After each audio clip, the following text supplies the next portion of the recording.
எனக்கு வாசிக்க ரொம்ப பிடிக்கும். எழுத பிடிக்குமானே தெரியாது. வாசிக்க ரொம்ப பிடிக்கும்.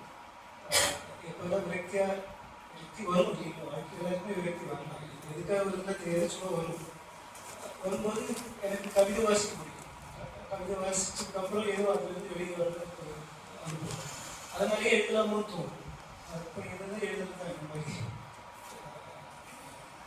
பெருசாக இடத்துல வச்சுக்கலாம். சரிங்களா? அந்த அளவுக்கு பெருசாக எதுவும் எழுதுது அப்படி ஒரு வெளியிடுற தகுந்த மாதிரி எழுதுறதுக்குமே எதுவும் எழுதுது. இன்னைக்கு இதெல்லாம் நடக்குதுன்னா ரொம்ப முக்கியமான கவி.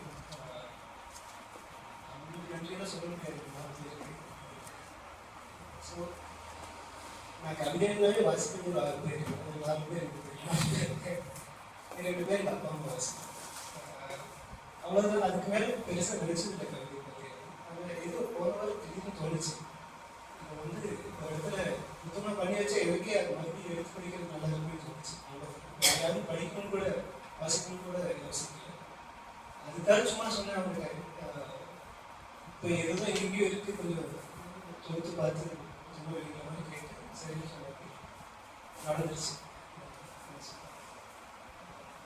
அவ்வளோதான். ரொம்ப நன்றி.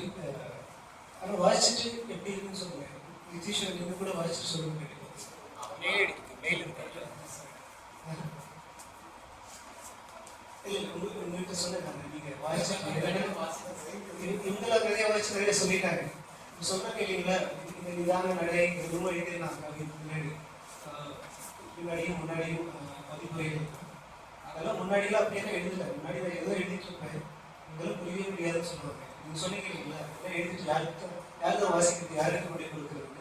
இவங்க 4 பேர் கொடுத்தா புரியவே முடியாது சொல்லுவாங்க. இதெல்லாம் பேரை வச்சிருந்தேன். எனக்கு என்ன பேர் மறந்துருச்சு.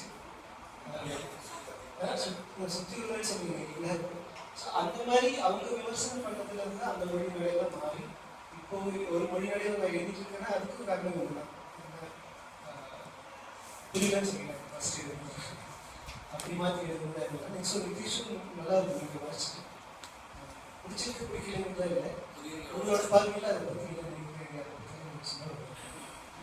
அது புரியறதுக்கு ரொம்ப இப்படி ஒரு இடத்துல நடக்கும்னா நம்ம இந்த விஷயம் பார்க்கலாம்.